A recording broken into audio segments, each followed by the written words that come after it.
Eamon Khan here for Seconds Out. Pleasure to be joined by Jonathan Banks. Jonathan, good to see you with a big smile on your face off the back of a big victory, first of all, last weekend, but also in the midst of Badou Jack taking on Noel Lion this weekend.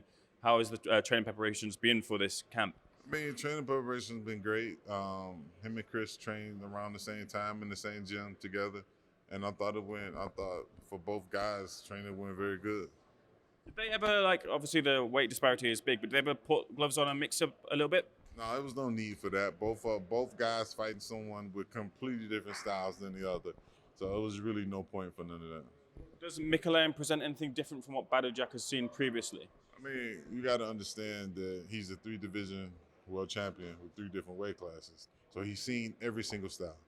So this is another style that Badou Jack have seen before. So does he oppose something new? Yes, he does, because he's a different person. And in no way, shape, form, or fashion are we underestimating this guy. I think this is going to be a very dangerous fight, especially for Badu.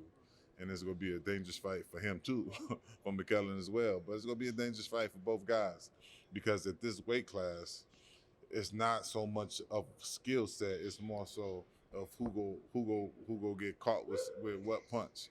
Because any given round, somebody can get hurt. You know, the anything from 200 and over, you're always in the danger zone when you fight guys like that. So right now, that's the mindset that we're on, and that's just how it is. But make no mistake about it, Badu is definitely prepared for the fight, and we are definitely looking forward to winning the fight. How do training camps differ when a fighter gets a little bit older, considering obviously it's a young man's sport, young man's game, but you want to keep their peak performance as high as possibly can, but obviously in understanding that age obviously waits for no one. I mean, the rumor is, it's a rumor going around saying that when a fighter get old, you got to do this. Fighter's too old. Like, who sets the age of being old? You know, it's a cliche. You still got George Foreman, 45 years old. He won the heavyweight championship of the world.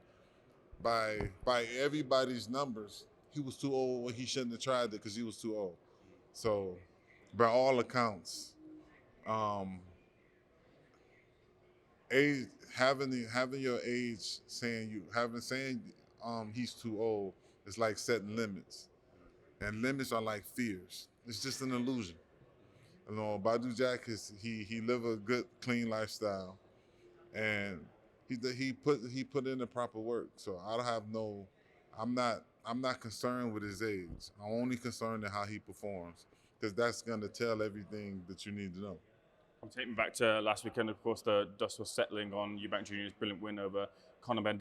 Was he able to affect everything he trained with you in the camp on the night? Yes, he was.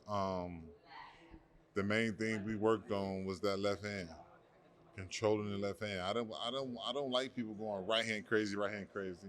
I want you to control the fight, dominate the fight with your left hand, then start shooting your right hand and stuff like that. So he did a good job at doing that, and we got something we go build on. We started that, and we go build on it, then make it even better. What do you think about the moment when Eubank Sr. arrived to support his son? Um, I mean, it's normal stuff. Father come to his son fight. It wasn't a big deal to me, you know.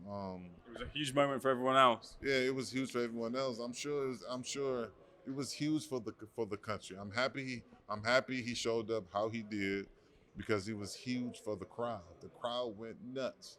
So I'm happy for the whole country of England. I believe that Chris Eubank Jr. has now been discharged from hospital. You managed to have a word with him after, I believe it was a broken jaw he suffered potentially from that fight. I don't know where that rumor come from, but I've been talking to him when he was there, when he got out. I've been talking to him the whole time. Everything is good. We just went for safety precaution. I think any fighter go through a 12-round fight, if you don't go to the hospital to make sure everything is good, why wouldn't you go? Yes, you feel good. He felt great. He's like, no, I don't need to go. Just go for safety precaution. You know what I'm saying? Because you did get a lot of trauma to your head. So go for safety precaution. I think that's the most important thing in boxing that should happen, is go for safety precaution. You know how many people who left the ring and passed out and they end up in a coma? but then they go talk about him for going for safety precaution. Come on, like if we truly don't want nothing negative to happen to a person, let them go get their safety checks, and let that be that. So I think it was a very smart thing to do, and it was a good job for him. Do you think Conor Benn's team will call for the rematch?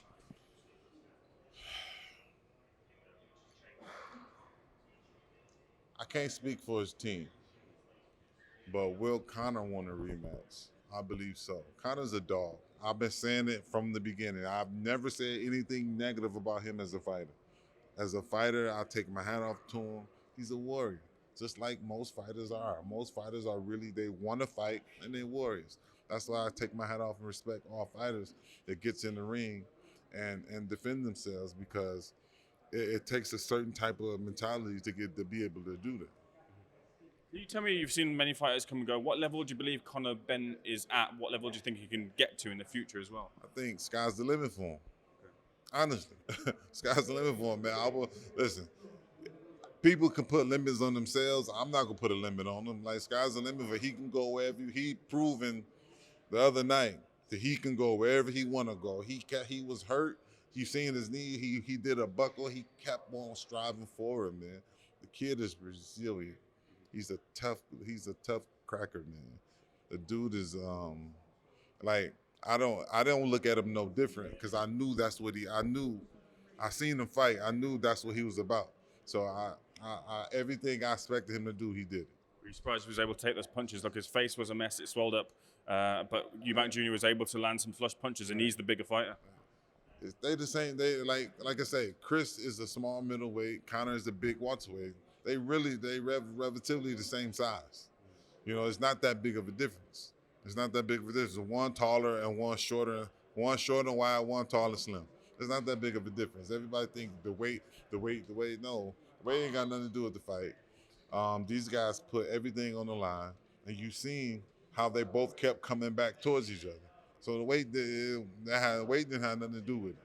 They both put their hearts and souls on the line for their country, and I just think it was a beautiful fight. Would you like the rematch for Eubank Jr.? If he wanted, sure. Like, I talk to my guys. I see what they want. Like, if that's what you want, let's go. Let's go prepare and get it done. Would you prefer that over Canelo? Tomato, flip a coin. So Canelo's a completely different fight, though. Canelo is not a tooth and nail fight with Canelo. It's more of a chess match. So that's the difference. Because Canelo, obviously, he got a whole different experience. You know, night and day difference with experience. So his experience is going to be the driving force of that fight, not just his activity. You know, Conor, you got a guy, especially 99.9% of guys that's young in the game and fresh, their activity is the driving force. Canelo's not young and fresh no more. So his seasoned ability is going to be the driving force. He's gonna set traps, try to set him up, try to make him do stuff he don't want to do, so he can have an easy night, get a knockout, and go home. So I mean, it's just they two fights, just a night and day difference. In the context of the rematch with Conor Benn, of course, we saw a glimpse into the weight cut for Eubank Jr. It looked like a hellacious weight cut. I certainly wouldn't want to go through what he did, but can he do that again? Was it dangerous as it seemed? I mean, I think he proved the point of that he could do it. I think that was proven. So is he willing to do it again? We'll see. Last thing I want to ask you is, Eubank Sr. has, of course, been sometimes a little bit tough on those who've been training his son, wanting obviously the best for him. Did he speak to you afterwards? What did Eubank Sr. say to you after you got the victory with his son? No, I didn't speak to him. I was in the back just before the fight. I went over to him, stuck my hand out, introduced myself to him, and that was it. Fair enough. Well, Jonathan, pleasure to speak to you. Thank you so much for speaking to Seconds Out in the lead up to the fight, and also in the lead up to this one. Looking forward to your fight this weekend. Thank you. Good man. Appreciate it, Appreciate it, sir.